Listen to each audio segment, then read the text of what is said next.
Today's khutbah is an attempt to help myself and you review some very important lessons from one single ayah that belongs to Surah Al-Mu'minun. That's the 23rd surah of the Quran. And it's a very short ayah of the surah. وَالَّذِينَ هُمْ لِأَمَانَاتِهِمْ وَعَهْدِهِمْ رَاعُونَ. Before I translate this ayah, I'm going to go through some of its important vocabulary and build the meanings of this ayah through a study or a careful look at some of the words that are involved in this ayah. And I'd like to start with the word ra'un, which is the last word in this ayah. It comes from the Arabic verb ra'a, which means to protect or overlook something, and from it you get the idea of a pasture like ra'iyya and mar'a. Mar'a is actually used for green pasture where cows and sheep are eating their grass and they're feeding, but it's protected area. It's protected from wolves and other animals. And a ra', the person, the shepherd, who's always keeping an eye on them and protecting them, because sheep often don't know, or goats don't know that they're heading near the edge of a cliff, and he's constantly watching them because they're not smart enough to realize that they might just keep grazing, not look up and tip over. He has to constantly look out for wolves or predators that are around the corner, or they're hiding away and they can attack at any time. In other words, someone is not capable, this ara is someone protecting a group, in this case a group of animals, that is not capable of protecting themselves. They don't see the danger that they're in, and only he is capable of seeing that, and his job is to watch over all of them and make sure that they don't end up either hurting themselves or others. Or hurting themselves, or somebody else hurts them. The other thing that happens with these kinds of animals is sometimes they chew on a kind of plant that may be poisonous. Or they can chew on something that has thorns in it, and they can kill themselves. Or they can get themselves caught up, and get strangled. Even the Quran describes animals that get caught up and strangled, like وَالْمُنْخَنِقَةِ, right? Animals that get caught up in a branch or somewhere and they strangle themselves. So these animals get themselves in a lot of trouble, and so the shepherd's job is to constantly keep watch on them. That's the word used in this ayah to describe us, one of the roles that we play.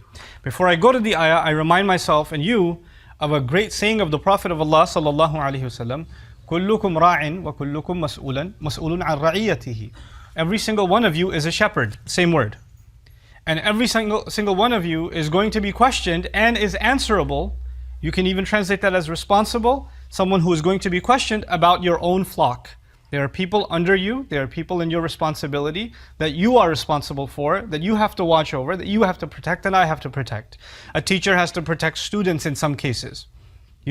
Especially when you have younger students, people that are teaching at an elementary school or kindergarten, it's the teacher's responsibility that these kids don't run out of the classroom and into the hallway or run away from school or somewhere. It's their job. They're being held responsible for that. But also that they don't end up hurting themselves.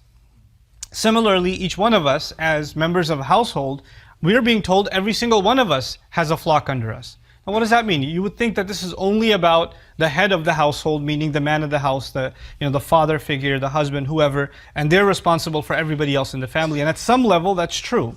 In some level that's true. But Allah's Messenger in this case, sallallahu alaihi wasallam, is saying every one of us actually has people under our influence. Every one of us has someone under us that looks up to us, or gives us some level of authority and respect, and we have to mind that authority and respect, and we have to watch for the people under our care.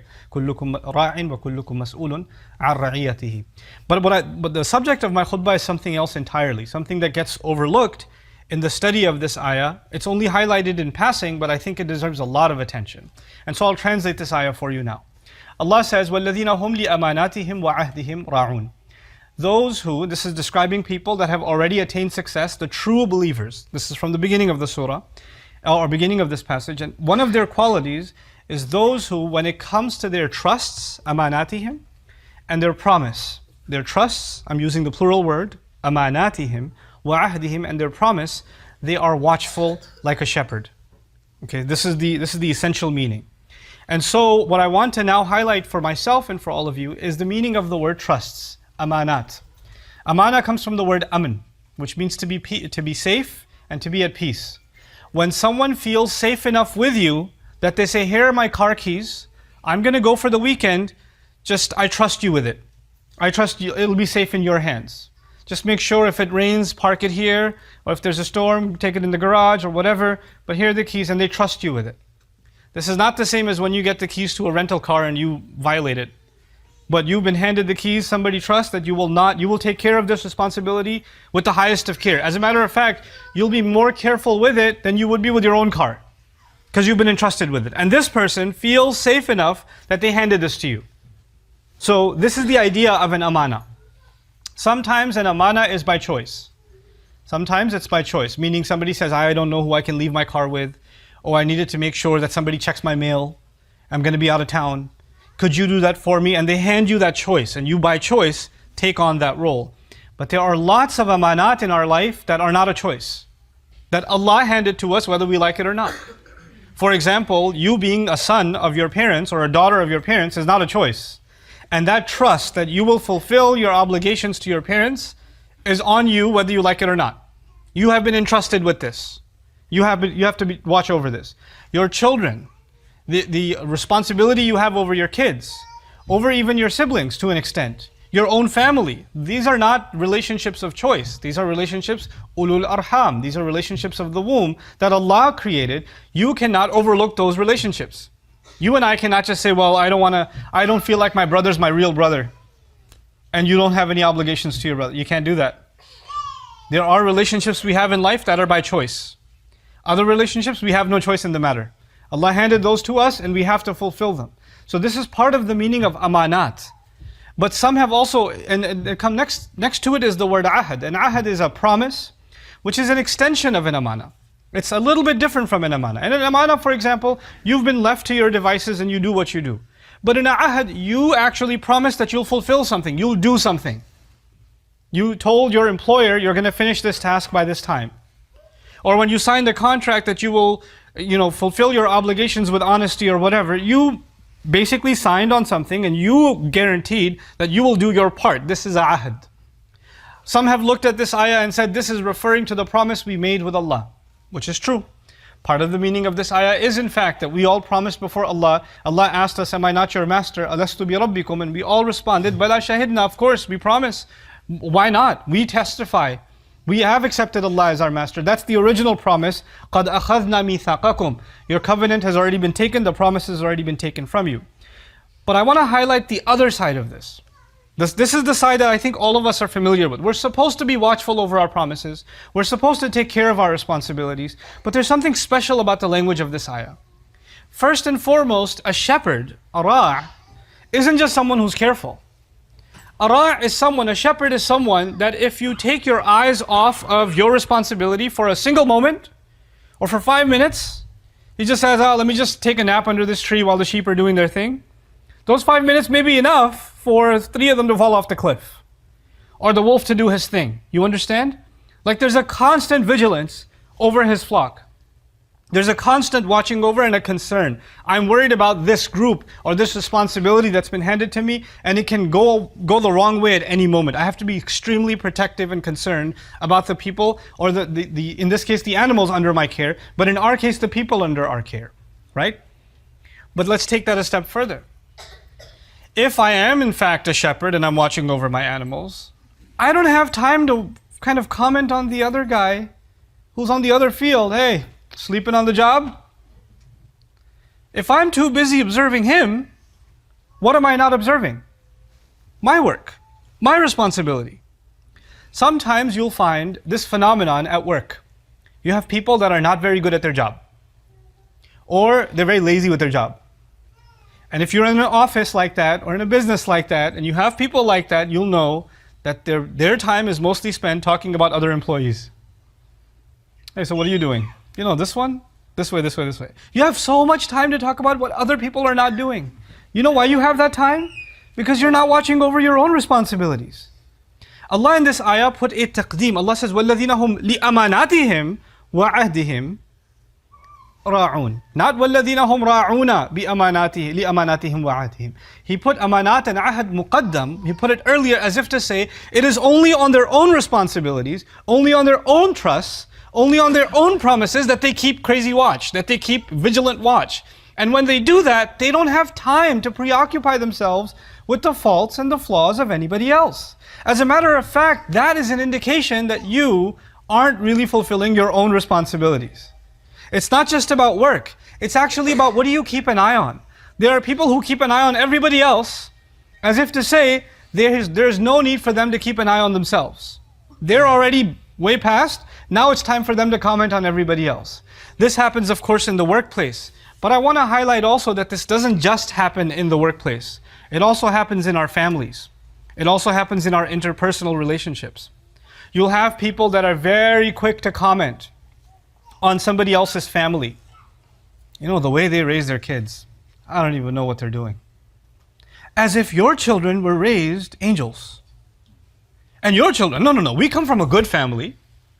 Our kids don't do that. Really? Because your kids don't breathe in the same oxygen that everybody else does?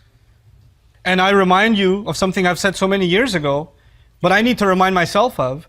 If you hide behind this delusion that your kids and my kids come from a good family, then let me tell you something. Ibrahim alayhi salam is a pretty good family. And his son is Ishaq. And Ibrahim is a prophet, alayhi salatu wasalam. Ishaq is a prophet. Ishaq alayhi salam has a son, Yaqub. He's also a prophet. So the grandfather is a prophet, then the father is a prophet, and the grandson is also a prophet. And then he has children. Yaqub has children. One of them is a prophet, Yusuf alayhi salam. But he has other kids too. So these kids come from a pretty good family. If somebody asks them, what family you come from?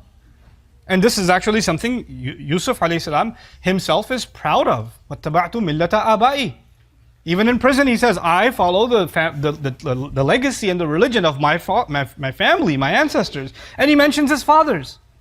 But if those sons of Yaqub alayhi salam, who were willing to kill their own brother, or at the very least kidnap him and throw him in a well, in a ditch in the middle of the woods, and then lie to their dad about it, those same brothers, if you argue, these guys are really messed up. No, but they come from a good family. They couldn't come from a better family, arguably. They're direct descendants of Ibrahim alayhi salam, 3 generations of prophets. And one of their brothers is a prophet too. Our lineage is not, well, we come from a good family, therefore we have time and opportunity now to comment on other people's families. Because we're from a respectable clan back home.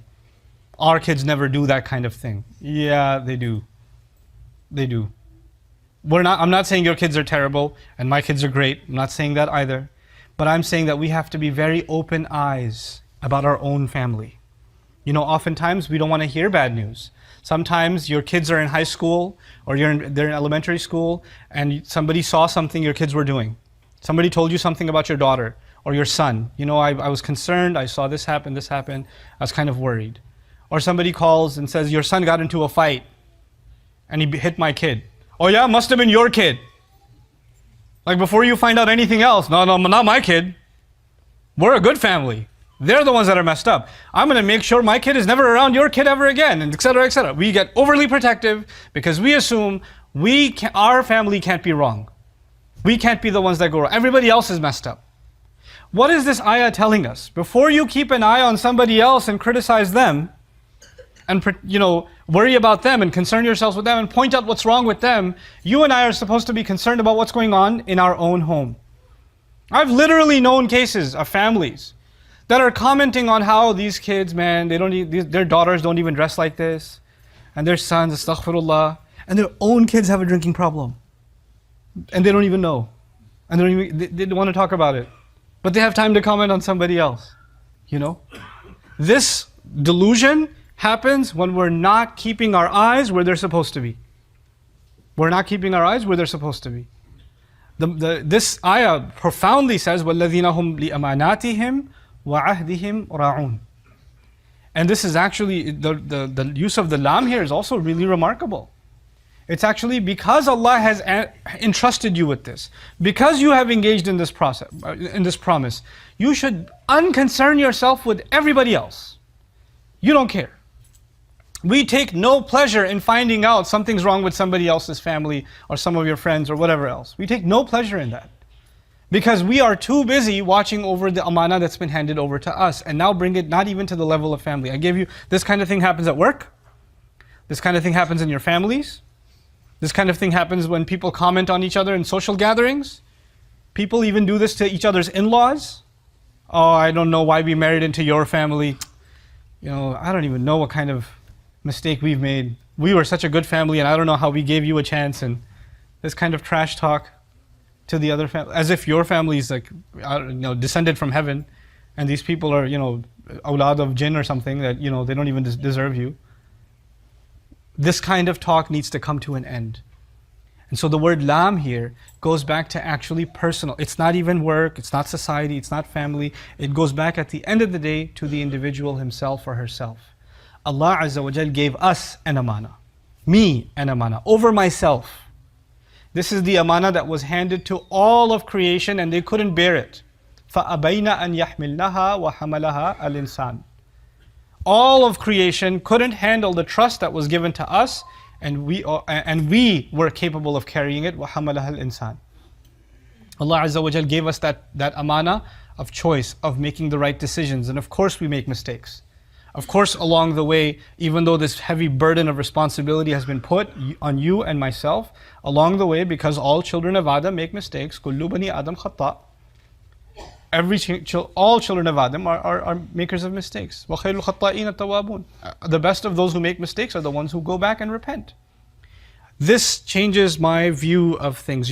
Take stock of the kinds of conversations you and I have throughout the day. Who do you talk to and what do you talk about? And how much of that conversation is about others and how messed up they are? How inferior they are? How less than you they are? How disappointing they are? And how much of that conversation is actually, one, about ourselves, and two, about our own family and what we can do to help those in need within our own family. This is the last bit of my khutbah. The purpose of a shepherd is not to find out that a sheep is making a mistake, it's about to eat something poisonous, or it ate something poisonous, and then go and kick the sheep and say, "You dumb animal," and then beat it up. The purpose of being a shepherd is to find out when something is going wrong, to prevent it from happening, to make sure that if there is a mistake made, that the healing can happen, that it can be saved, and it does so with love and care. That's what's done. What happens often in our households is when we take the responsibility, okay fine, I'm not concerned about others, I'm going to concern myself with myself and my family and those under my care. When I do that, then I become a dictator. I start pointing out everything wrong with my son or my daughter, or my siblings. Every chance I get, I point out, you're still this, you're still that, the way you dress, the way you talk, the way you look, the way you stand, the way you sit. There are some parents who, like their daughters that have come up to me sometimes, who say, "My mom is never happy with me." I was like, "What does that mean, she's never happy with you?" "She's not happy with the way I stand, the way I sit, the way I dress. If I'm wearing socks," he's like, "Why are you wearing those socks? Why are you smiling? Why are you smiling? Why aren't you smiling? Why are you sitting facing this way? Why aren't you sitting facing that way?" It's like, I can't take it anymore. And now this kid listens to their parent for nothing.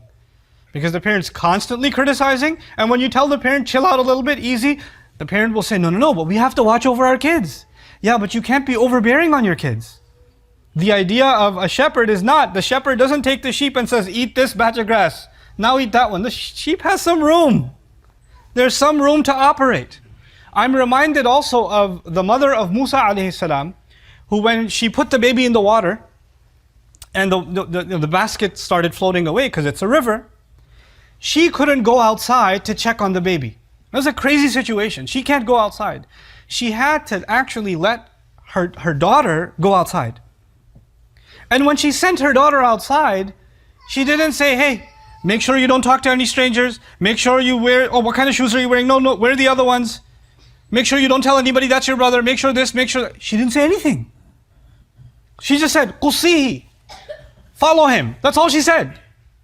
And the little girl was also not someone who said, "Well, do you want me to follow him for like 30 minutes or come back after 10 minutes or, how badly do you want, it's in the water, you want me to swim after him? I don't understand." Nope, the girl didn't do that.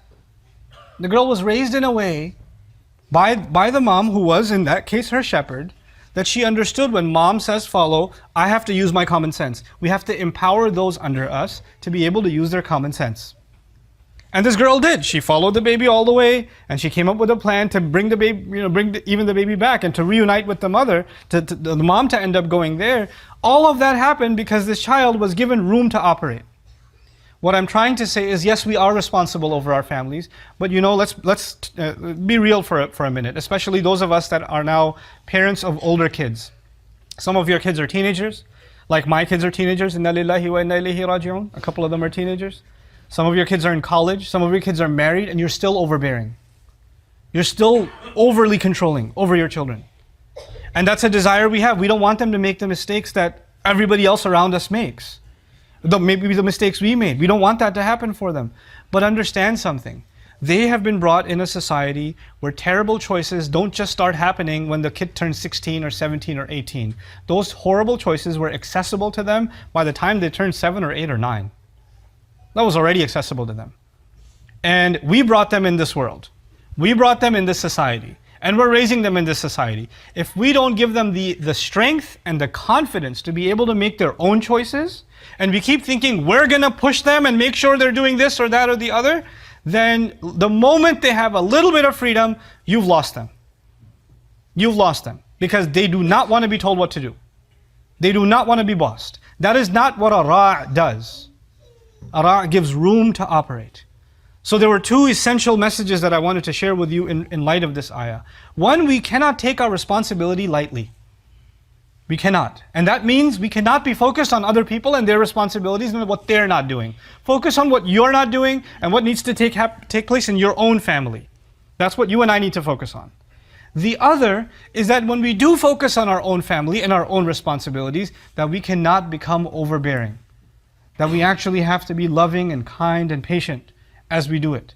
The ayah could have been وَأْمُرْ أَهْلَكَ بِالصَّلَاةِ. It could have ended there. Tell your family to pray. Allah says, وَاصْطَبِرْ عَلَيْهَا. وَاصْطَبِرْ عَلَيْهَا. Be extremely, it's not even وَاصْبِرْ عَلَيْهَا, it's وَاصْطَبِرْ عَلَيْهَا. صيغة المبالغة. Be extremely patient on that commandment. Why? Because when you tell your son to pray, your daughter to pray, they might say, I don't want to. You keep telling me to pray. And there may even be conflict in the home because you just keep talking about prayer. Be patient with that. It won't just happen overnight. Take it easy. Your patience will be tested. And I'm really shocked that the word istibar is not used anywhere else. Sabr is used, musabara is used, istibar only in this ayah when it's talking about your own family. So with our families, we do require a special level of care, a special level of patience to be able to fulfill the responsibility of being ra'. May Allah Azza wa Jal make us of those who truly fulfill our responsibilities, and may Allah Azza wa Jal overlook the shortcomings we have in fulfilling our responsibilities. May Allah protect the flock under all of our care, and may Allah Azza wa Jal give us the ability to raise a generation of this ummah that does a much better job carrying Islam than we do. Barakallahu li wa lakum fil Qur'an al-Hakim wa nafa'ani wa iyyakum bil ayati wa dhikr al-Hakim.